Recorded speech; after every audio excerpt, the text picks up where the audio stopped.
I think it's pretty egregious what's been happening to us the last few games. A minus 31 free throw discrepancy. And I might be able to understand it if we were just chucking threes, but we're not. We're attacking the rim. Well, the disrespect right now for our team has been pretty unbelievable. So it's disappointing. 1. The Indiana Fever versus the Las Vegas Aces hasn't felt like a normal basketball series. It's looked more like a heist unfolding live on national TV. Indiana shocked everyone by stealing Game 1 in Vegas. But from there, the story flipped. The Aces didn't just battle back with talent or smart adjustments. They had the referees firmly in their corner. The whistles were so one-sided it hardly resembled fair competition. Fever head coach Stephanie White refused to stay silent. In one of the most passionate post-game interviews of her career, she called for nothing less than a league-wide investigation into the state of WNBA officiating, fans in Gainbridge Fieldhouse noticed. Social media lit up. Even the box score confirmed the obvious. The Aces weren't outplaying Indiana. They were being handed wins. The real tragedy is that those phantom calls overshadowed the toughness, heart, and relentless fight the Fever. Disappointing, that it doesn't go both ways, or it hasn't gone both ways. But we also can't allow that to consume us, right? We've got to be able to play through that. We've got to be able to control the things that we can control. Let's be clear. This wasn't Indiana's first time facing two opponents. The players in front of them and the officials with whistles. From the opening tip, the favoritism was obvious. Game 1 set the tone. Whenever Las Vegas stalled offensively, the free throw line bailed them out. On the other side, Indiana's tough, physical defense, bodying up cleanly, somehow morphed into constant foul trouble the moment it suited the refs. The Aces could throw elbows without consequence, while the Fever got whistled for simply being near the ball. The double standard wasn't hidden. It was glaring, loud, and undeniable. So it's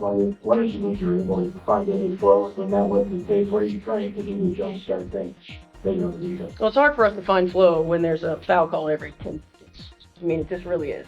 And when they're at the free throw line, we can't get up and down the floor. And that's a challenge. They were much more aggressive and physical defensively.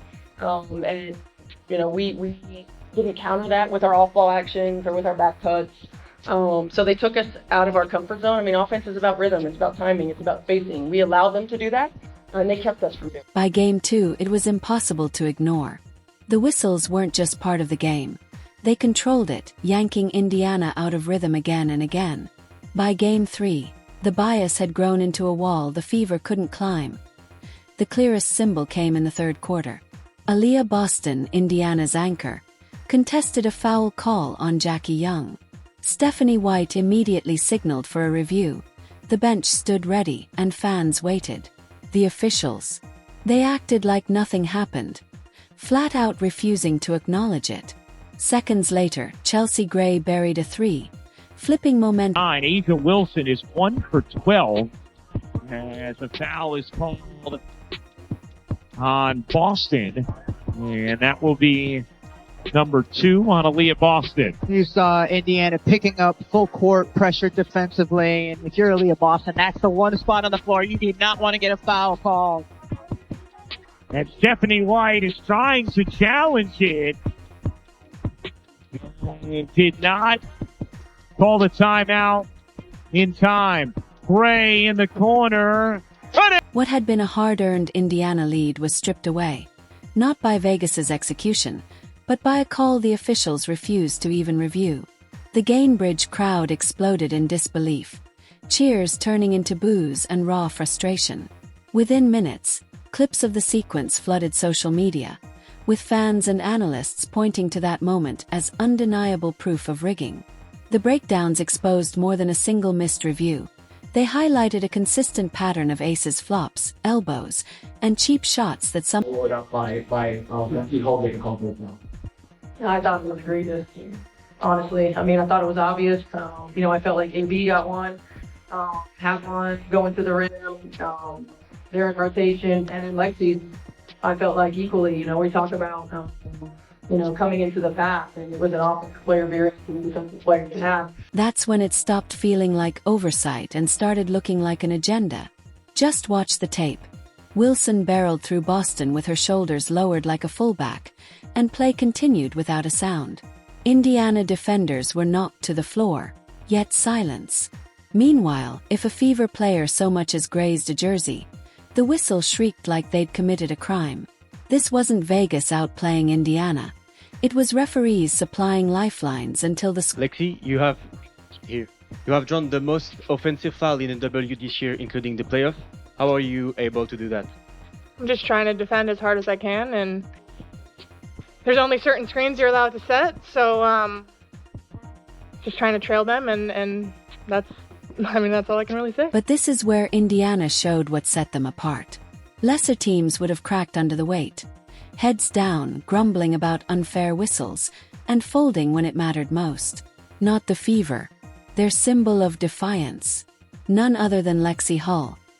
Think about it.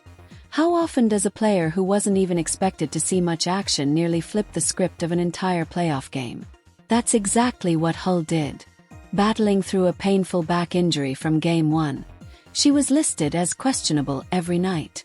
Warm-ups looked stiff, movements hesitant, and it seemed like she'd only give Indiana a few minutes as a body on the floor. Instead, Hull transformed those minutes into a statement. She played with grit, heart, and toughness, turning the night into a personal showcase of resilience. Boston has the mismatch on Lloyd. Help comes. Kick out. Hull will fire. And kick from 3. Last two positions inside from Indiana. Smith tied up by Hull. And a jump ball between Smith and Hull. 16 points, 10 rebounds, 4 assists, 2 blocks, and a steal. Lexi Hull did it all while shooting 6 of 10 from the field and drilling 3 clutch triples. Each one felt like oxygen, keeping Indiana alive whenever Vegas threatened to pull ahead. Those shots weren't just stats. They tied her with a Fever playoff record across 2 games, 8 total threes, an achievement nobody saw coming from a player fighting through back pain. Her 16 points, a career playoff high, came right in the On the left side of the floor, just a clear out, letting Jackie Young go to work. Jackie Young with 17 points. Boston to the corner. Hull, catch, fire, and hit. Correct call. Evans dishes. Gray whips a pass inside. What a denial from Lexi Hull. The Hull able to save play.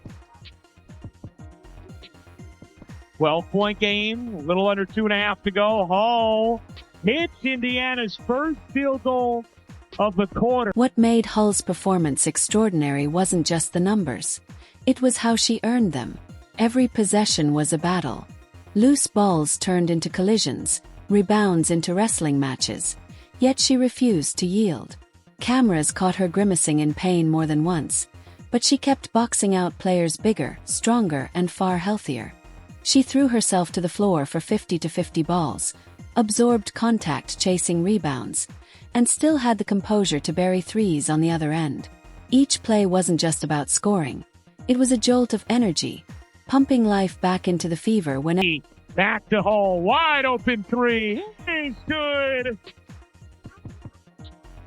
The floor that she wants, doesn't it?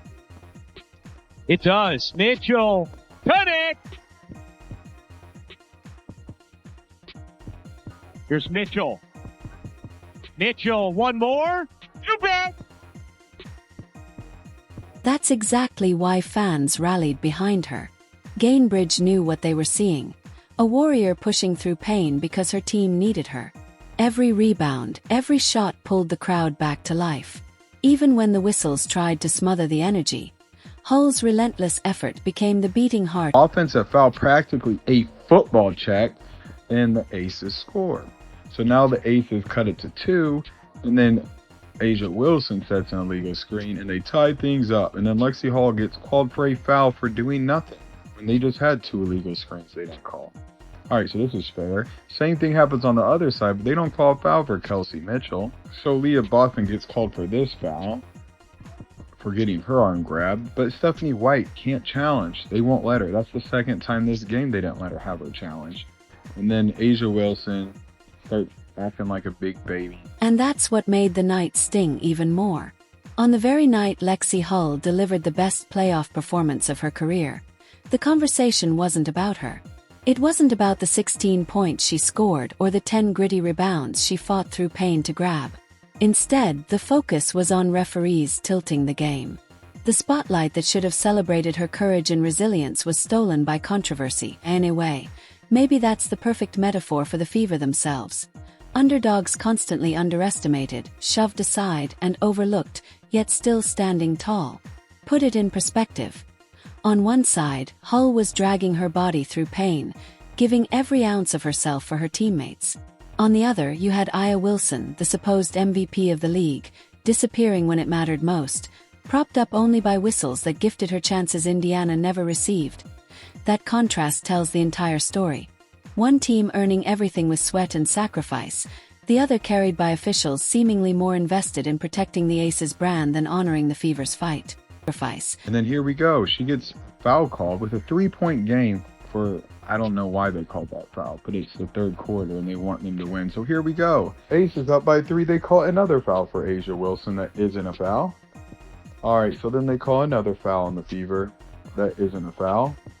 And then to end the game after it's out of control because the Fever had a 6-point lead, but they kept calling fouls, another foul for Aaliyah Wilson. It's not a foul. Ball don't lie. Aaliyah missed 11 shots in a row during this game. Picture this. The league's most decorated player, the reigning MVP, going nearly 3 full quarters without a single basket. That was Aaliyah Wilson in Game 3. She opened with a confident three-pointer that looked like it might set the tone for dominance. Yet it became her lone highlight of the first half. By halftime, she was 1 for 11, a shooting line that would embarrass even a rookie on a 10-day contract. She eventually scraped together 6 makes on 20 attempts, finishing with just 13 points on 20 shots. Let's be blunt, that's dreadful. Not just below her lofty standards, but unacceptable for any WNBA starter, let alone an MVP. Instead of asserting herself inside, bullying her way to the rim, and setting the tone as advertised, Wilson drifted outside, forcing contested fadeaways and desperate mid-range looks. She looked rattled, unable to shake Aaliyah Boston's 2 as well. Here's Hull. Working behind Boston. Boston was open. Great fake, and Boston lays it in. Vegas didn't even need Aaliyah Wilson to look like an MVP. And that's what enrages fans the most. While Wilson bricked her way through 3 quarters, the Aces still walked away with the win. Not because of her, but because everything else tilted in their favor. Jackie Young delivered a performance that carried them across the finish line, pouring in 25 points and silencing Indiana's rallies with dagger jumpers. Chelsea Gray added a calm, steady 15, bailing out the offense whenever it stalled. Even Alyssa Smith, who's been inconsistent at times this season, came up with timely plays that fell right when Vegas needed them. While Wilson clanked shot after shot, the combined efforts of her teammates, and the steady hand of the refs, stitched together just enough cushion to keep the scoreboard leaning Vegas's way. What stings even more is the way the media spun it. Wilson's box score screamed inefficiency, yet plenty of outlets dressed it up with soft praise about her all-around impact. A rebound here, a block there, a couple of assists. Others quickly pivoted to crediting the Aces' depth. What completely got lost? The real reason Wilson struggled in the first place. Aaliyah Boston, possession after possession, Boston walled off the paint, denied Wilson's comfort spots, and forced her into awkward low-percentage looks. When a league MVP shoots 30% on 20 attempts, that's not just a bad night. That's elite defensive execution. That's a superstar being neutralized, plain and simple. Yet instead of giving Boston the credit she deserved, the narrative bent over backward to shield Wilson's reputation. Here's Boston, back to Hull. Sets herself up. Mitchell is free, laying it in. It's been a while since Mitchell has gotten a shot attempt. Mitchell will get one here. And hit. White's demand for accountability goes beyond the Fever. It's about protecting the very future of the WNBA. Here's the truth. Without Caitlin Clark, without the Fever, Without the surge of new fans packing arenas and breaking TV records, this league wouldn't have the spotlight it does today. And yet, instead of safeguarding that growth, Commissioner Kathy Engelbert remains silent while referees tilt games and hand the defending champs lifelines they haven't earned. Fans see it. Social media sees it. Analysts see it. The only ones pretending otherwise are in the league office, hoping the noise fades. But thanks to Stephanie White, it won't. Her call for a full investigation isn't just raw frustration.